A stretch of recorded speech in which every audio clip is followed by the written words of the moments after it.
Dans une ville où les gratte-ciels de Chicago se dressent comme des témoins silencieux des luttes de pouvoir et des secrets enfouis, le Daily Chronicle s'agitait sous l'effervescence d'une journée ordinaire. Pourtant, derrière les portes closes de la rédaction, une vérité bien moins ordinaire s'apprêtait à éclater. Amara Johnson, journaliste d'investigation au regard perçant et à la plume acérée, venait de découvrir des documents qui pourraient bouleverser l'équilibre fragile entre les élites corrompues et les citoyens désabusés. Chaque ligne qu'elle lisait semblait peser une tonne, mais Amara savait que la vérité, aussi lourde soit-elle, méritait d'être portée jusqu'à la lumière. Non loin de là, Marcus Thompson, le rédacteur en chef, observait la salle de rédaction avec une tension palpable. Chaque téléphone qui sonnait, chaque clic de clavier semblait amplifier son dilemme, publier ou céder à la peur des représailles. Marcus, vétéran du journalisme, avait vu des carrières brisées et des journaux ruinés par des enquêtes trop audacieuses. Mais en Amara, il voyait une étincelle qu'il ne pouvait ignorer, une force capable de raviver la flamme vacillante de l'intégrité médiatique. Dans l'ombre des bureaux, Sarah Chen, une jeune stagiaire, suivait silencieusement les pas d'Amara. Fascinée par son courage et sa résilience, elle se demandait si elle-même serait un jour capable de tenir tête à des forces aussi puissantes. Pourtant, en observant Amara, Sarah comprenait que le journalisme n'était pas qu'un métier, mais une vocation, une quête incessante de justice. Pendant ce temps, dans les couloirs feutrés de la mairie, le maire Richard Blackwell sentait le sol se dérober sous ses pieds. Les révélations imminentes menaçaient d'exposer des années de corruption soigneusement dissimulées. Ses alliés, tout aussi compromis, s'empressaient de préparer une riposte, ignorant que leur propre arrogance serait leur pire ennemi. Alors que la nuit tombait sur Chicago, la tension montait dans les bureaux du Daily Chronicle. L'air était chargé d'une énergie presque électrique, comme si le destin lui-même retenait son souffle. Amara, les doigts suspendus au-dessus du clavier, savait que chaque mot qu'elle publiait serait une pierre lancée dans un étang de mensonges. Mais elle savait aussi que parfois, une seule pierre suffit pour créer des vagues capables de changer le cours d'une rivière. Dans une ville où les gratte-ciels dominent l'horizon et où les rues de Chicago vibrent au rythme des klaxons et des conversations animées, le Daily Chronicle se dresse comme un bastion de vérité au milieu du tumulte. Les bureaux, modestes mais effervescents, sont remplis de piles de journaux, de tasses de café à moitié vides et d'une énergie palpable. C'est ici qu'Amara Johnson, une journaliste afro-américaine au regard perçant et à la plume acérée, consacre ses journées et ses nuits à traquer la vérité. Issue d'un quartier ouvrier, Amara a grandi en voyant les injustices de près, ce qui alimente sa passion pour exposer les abus de pouvoir. Marcus Thompson, rédacteur en chef du journal, est un mentor et un allié pour Amara. Ancien reporter d'investigation, il connaît les risques liés à la publication d'articles sensibles. Bien que marqué par les compromis qu'il a dû faire pour maintenir le journal à flot, il admire la ténacité d'Amara, qu'il considère comme un rappel de ses propres idéaux. Leur relation, empreinte de respect mutuel, est à la fois un pilier et une source de tension dans un environnement où chaque décision peut avoir des conséquences irréversibles. Sarah Chen, une stagiaire ambitieuse, observe avec fascination Amara, qu'elle perçoit comme un modèle. Bien que novice, Sarah commence à comprendre les sacrifices nécessaires pour réussir dans ce métier. Elle se rapproche d'Amara, cherchant à apprendre, mais aussi à la soutenir face aux pressions croissantes. Cette dynamique mentor-stagiaire devient un point central, révélant les défis intergénérationnels et les espoirs partagés pour un journalisme plus inclusif. Dans les hautes sphères de la ville, le maire Richard Blackwell incarne l'arrogance du pouvoir corrompu. Derrière son sourire public se cache un réseau complexe de manipulation, et il voit en Amara une menace directe à son empire. Tandis qu'il orchestre une campagne de diffamation, son monde commence à se fissurer, exposant les failles d'un système bâti sur le mensonge. Dans un tournant inattendu, un enregistrement audio anonyme parvint à Amara, révélant une conversation compromettante entre le maire Blackwell et un magnate local, confirmant des pots de vin visant à étouffer des projets communautaires essentiels. Ce nouvel élément, publié en exclusivité, fit exploser le scandale, forçant des démissions en chaîne et déclenchant une enquête fédérale. Dans les bureaux du Daily Chronicle, Amara Johnson peaufinait les derniers détails de son article explosif. Son objectif était clair, exposer un réseau de corruption impliquant des figures influentes de Chicago. Cependant, son chemin était semé d'embûches. Des sources clés hésitaient à témoigner, craignant des représailles, tandis que des documents cruciaux restaient hors de portée. Malgré tout, Amara refusait de céder, galvanisé par sa conviction que la vérité méritait tous les sacrifices. Marcus Thompson, bien que soutenant Amara, se retrouvait face à un dilemme. La pression des annonceurs, inquiets des retombées potentielles, menaçait la stabilité financière du journal. Pourtant, il savait que céder à ces pressions reviendrait à trahir les principes fondamentaux du métier. Cette tension entre leur quête commune de vérité et les réalités économiques du journal créait une dynamique complexe entre Amara et Marcus, oscillant entre respect mutuel et désaccords stratégiques. Pendant ce temps, Sarah Chen, la jeune stagiaire, s'efforçait de prouver sa valeur. En aidant Amara à trier des montagnes de données, elle découvrit un détail crucial qui pourrait faire basculer l'enquête.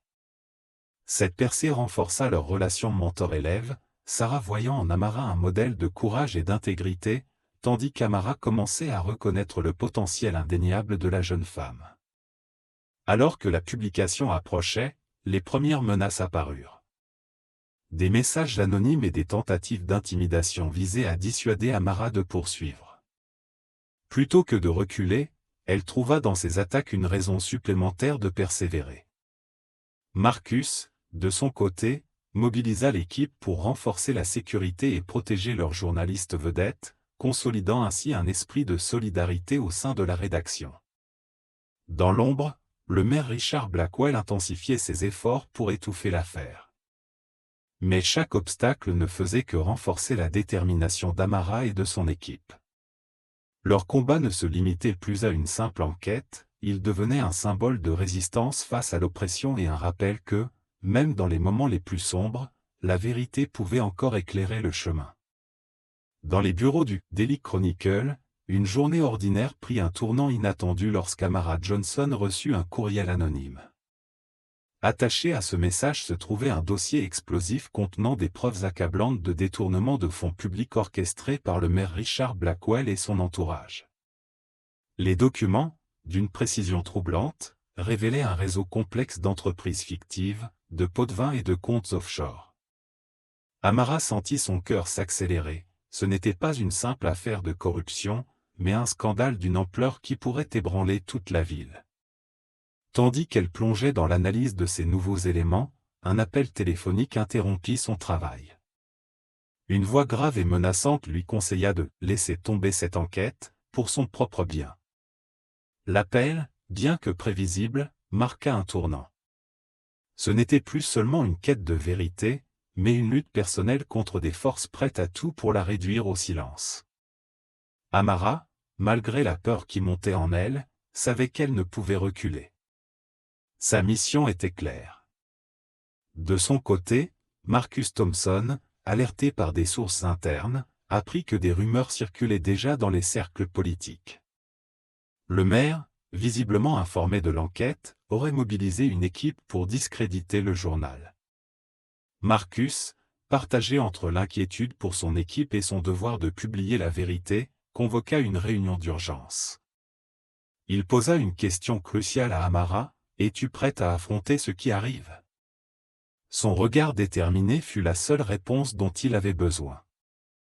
Pendant ce temps, Sarah Chen, la jeune stagiaire, surprit une conversation dans les couloirs du journal. Certains collègues, craignant pour leur carrière, murmuraient qu'il serait plus sage d'abandonner l'article. Mais Sarah, inspirée par la résilience d'Amara, décida de l'aider en secret, en triant les documents et en recoupant les informations. Ce fut un moment décisif pour elle, une initiation brutale au monde complexe et souvent impitoyable du journalisme.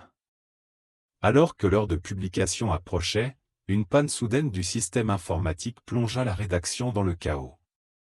Une attaque cybernétique ciblée? Amara et Marcus échangèrent un regard lourd de sens.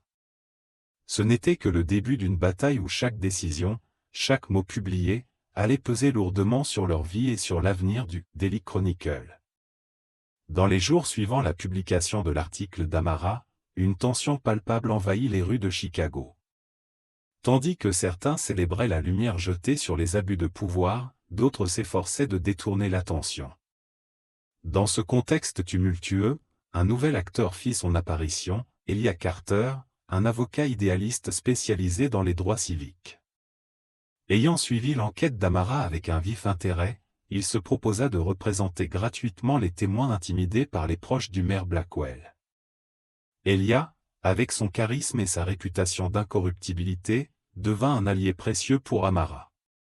Pendant ce temps, au sein du Daily Chronicle, les tensions montaient. Certains membres de la rédaction, craignant pour leur sécurité et celle de leur famille, commencèrent à remettre en question leur soutien à l'enquête. Sarah Chen, pourtant novice, prit une position audacieuse en organisant des réunions discrètes pour galvaniser l'équipe. Elle proposa même d'explorer d'autres ramifications de la corruption municipale, voyant là une opportunité de renforcer la crédibilité du journal.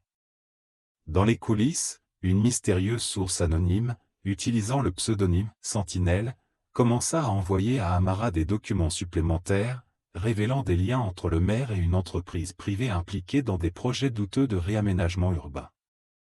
Ces informations, bien que prometteuses, nécessitaient une vérification minutieuse, ajoutant une nouvelle couche de complexité à l'enquête. Simultanément, dans les quartiers défavorisés de la ville, l'article d'Amara déclencha une vague de mobilisation citoyenne. Des collectifs communautaires organisèrent des rassemblements pour exiger des comptes, tandis que des artistes locaux créaient des œuvres dénonçant la corruption. Ces initiatives, bien que spontanées, donnèrent à Amara un nouveau souffle et lui rappelèrent pourquoi elle s'était lancée dans cette bataille. Cependant, le camp de Blackwell ne restait pas inactif. Une vidéo montée de toutes pièces, prétendant montrer Amara acceptant un pot de vin, fit surface sur les réseaux sociaux.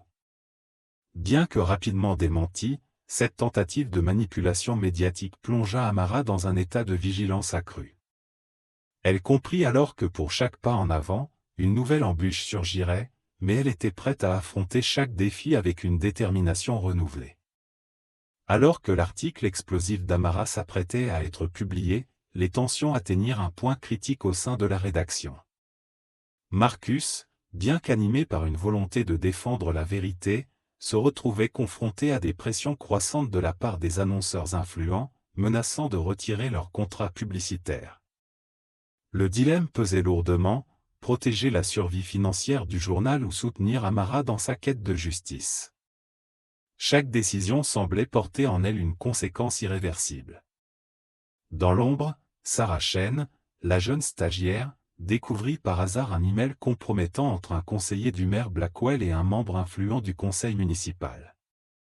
Ce message, qui révélait une tentative de sabotage de l'article, la plongea dans un dilemme personnel. Devait-elle partager cette information avec Amara, risquant ainsi sa propre position précaire, ou garder le silence pour protéger sa carrière naissante? Ce choix allait marquer un tournant décisif dans son parcours. Pendant ce temps, une source anonyme contacta Amara, affirmant posséder des enregistrements audio accablant impliquant directement le maire. Mais accepter ces preuves signifiait prendre un risque colossal, et si elles étaient falsifiées pour la discréditer davantage? La méfiance s'insinua, mais Amara, fidèle à son éthique, exigea une vérification rigoureuse avant toute publication. Dans les coulisses, les alliés du maire intensifièrent leurs attaques.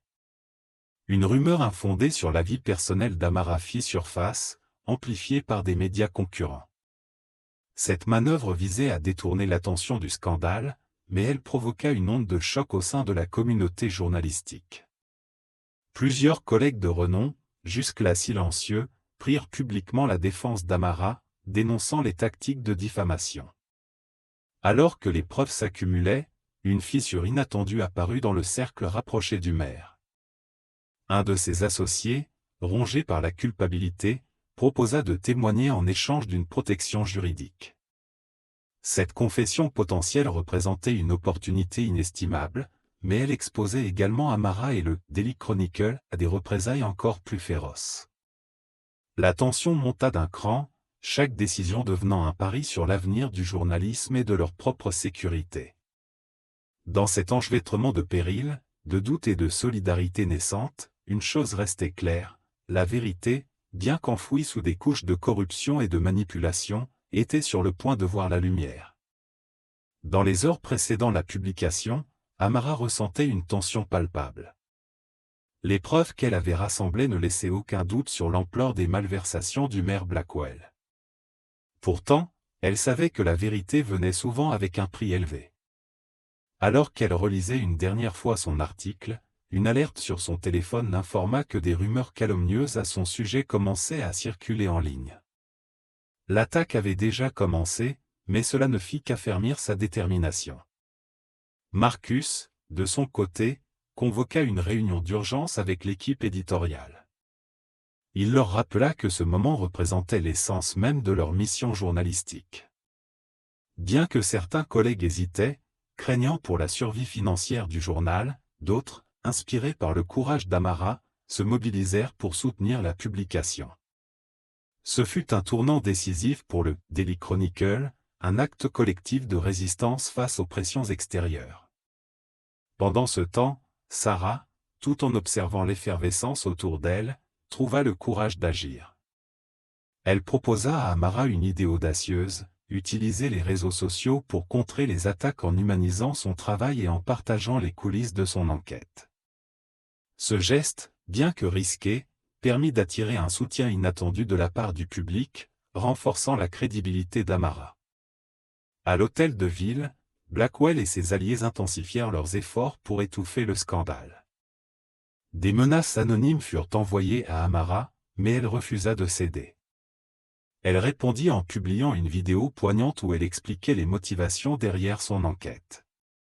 Cette transparence désarma plusieurs critiques et amplifia la portée de son message. Le soir de la publication, une atmosphère de solidarité inédite enveloppa la salle de rédaction. Des journalistes d'autres médias commencèrent à partager l'article, reconnaissant la valeur de cette enquête pour la profession tout entière. Ce moment marqua un changement profond, Amara n'était plus seule. Elle incarnait désormais une lutte collective pour la vérité et la justice. Dans les jours qui suivirent, la tension monta d'un cran au Daily Chronicle. Amara, bien que déterminée, ressentait le poids des regards méfiants de certains collègues, peu convaincus que son enquête puisse réellement aboutir sans conséquences désastreuses pour le journal. Pourtant, dans l'ombre, des alliances inattendues se formaient. Sarah Chen, la jeune stagiaire, décida de s'impliquer davantage, passant ses nuits à analyser des documents pour aider Amara à solidifier son dossier. Ce soutien discret, mais inestimable, allait bientôt s'avérer crucial. De son côté, Marcus Thompson, après une nuit d'insomnie, convoqua Amara dans son bureau. « Si nous publions, il n'y aura pas de retour en arrière, » dit-il d'une voix grave, mais résolue. Amara, les yeux brillants d'une détermination inébranlable, répondit simplement, « La vérité n'attend pas. » Ce moment scella une alliance professionnelle qui allait résister aux tempêtes à venir. Marcus, bien qu'hésitant, comprenait que l'intégrité du journal dépendait de son soutien indéfectible à sa journaliste vedette.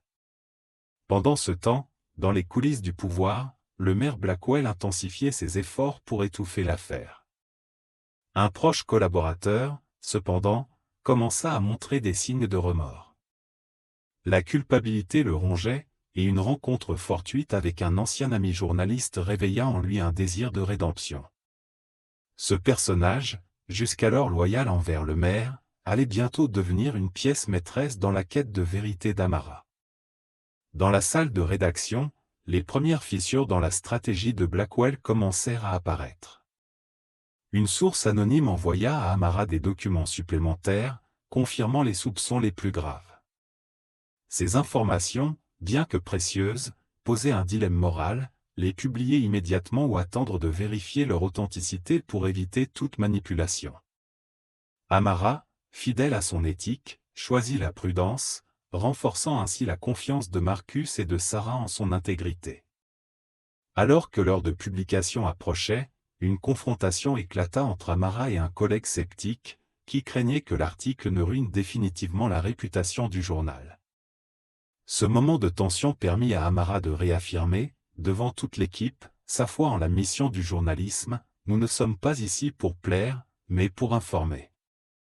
Si nous ne le faisons pas, qui le fera ?» Ces mots, pleins de conviction, eurent un effet galvanisant sur l'équipe, qui comprit alors l'importance historique de leur travail.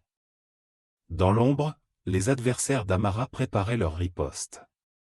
Mais ce qu'ils ignoraient, c'est qu'une tempête encore plus grande se formait, alimentée par des alliances inattendues et une vérité prête à éclater.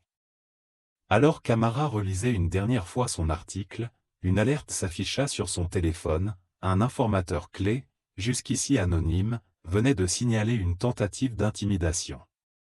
Cette nouvelle ajoutait une couche d'urgence à la situation, mais renforçait également sa détermination.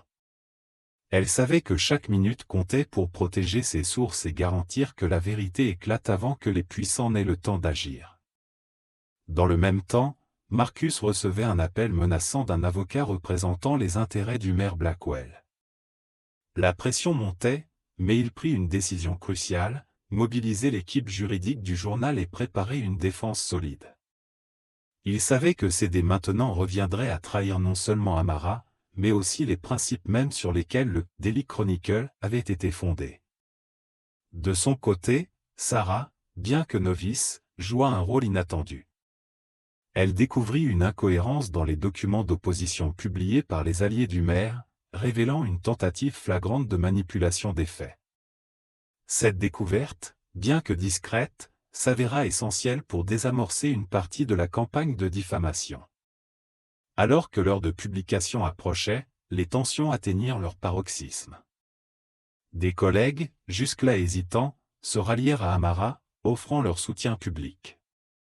Une solidarité inattendue naquit, transformant la salle de rédaction en un bastion de résistance face aux intimidations. Lorsque l'article fut enfin publié, un silence chargé d'émotion envahit la rédaction. Ce moment, fruit de sacrifices individuels et collectifs, marqua le début d'un bouleversement.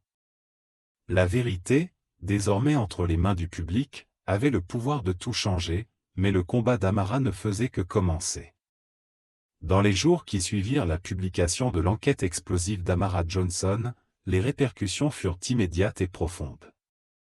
Le maire Richard Blackwell, acculé par les preuves irréfutables, annonça sa démission lors d'une conférence de presse tendue, tandis que plusieurs de ses associés furent arrêtés pour corruption et abus de pouvoir. La ville de Chicago, longtemps marquée par la méfiance envers ses dirigeants, commença à entrevoir une lueur d'espoir pour un avenir plus transparent et équitable. Amara, malgré les attaques incessantes contre son intégrité, trouva une force inattendue dans le soutien massif du public et de ses pairs. Les messages de solidarité affluaient, non seulement de Chicago, mais du monde entier, transformant son combat personnel en symbole universel de résilience et de justice. Marcus Thompson, quant à lui, vit son journal, le Daily Chronicle, renaître de ses cendres, devenant un modèle d'éthique journalistique et un phare pour les reporters en quête de vérité. Sarah Chen, inspirée par le courage d'Amara, décida de poursuivre une carrière dans le journalisme d'investigation, déterminée à suivre les traces de sa mentor. Cette expérience transforma sa vision du métier, lui montrant que chaque mot écrit avec intégrité pouvait être une arme contre l'injustice. Alors que l'attention médiatique se dissipait, Amara prononça un discours poignant, appelant les citoyens à soutenir un journalisme indépendant et à exiger des comptes de leurs dirigeants. Elle rappela que la vérité, aussi difficile soit-elle à révéler, ne pouvait triompher sans la vigilance collective. Aujourd'hui, engagez-vous à défendre la liberté de la presse et à exiger la transparence, car chaque voix compte dans la lutte pour une société plus juste. Dans les semaines qui suivirent la publication, l'impact de l'enquête d'Amara Johnson dépassa toutes les attentes. La vérité, portée par une vague de soutien public et journalistique, força le maire Richard Blackwell à démissionner, tandis qu'une enquête fédérale s'ouvrait sur les pratiques corrompues de son administration. Malgré les attaques personnelles, Amara demeura inébranlable, prouvant que le courage et l'intégrité peuvent triompher des campagnes les plus vicieuses. Au Daily Chronicle, l'atmosphère changea profondément. Marcus Thompson, inspiré par l'audace d'Amara, renouvela son engagement envers un journalisme éthique et indépendant. Sarah Chen, quant à elle, trouva en Amara un modèle qui l'encouragea à poursuivre une carrière où elle pourrait, elle aussi, défendre la vérité avec conviction. La solidarité au sein de la rédaction se renforça, transformant le journal en un symbole de résilience face à l'adversité. Le discours d'Amara lors de la remise de son prix Pulitzer marqua les esprits. Elle exhorta ses collègues et le public à ne jamais sous-estimer le pouvoir de la vérité et à soutenir les médias qui s'efforcent de défendre l'intérêt général. Chaque voix compte, chaque vérité dévoilée rapproche notre société de la justice, déclara-t-elle avec ferveur. Alors que le Daily Chronicle voyait son lectorat croître et que d'autres journalistes poursuivaient les enquêtes amorcées par Amara, une leçon prévalait: la vérité, lorsqu'elle est portée par des actes courageux, peut non seulement ébranler les puissants, mais aussi inspirer des générations. Que chacun prenne exemple sur cette détermination et soutienne les voix qui refusent de se taire face à l'injustice.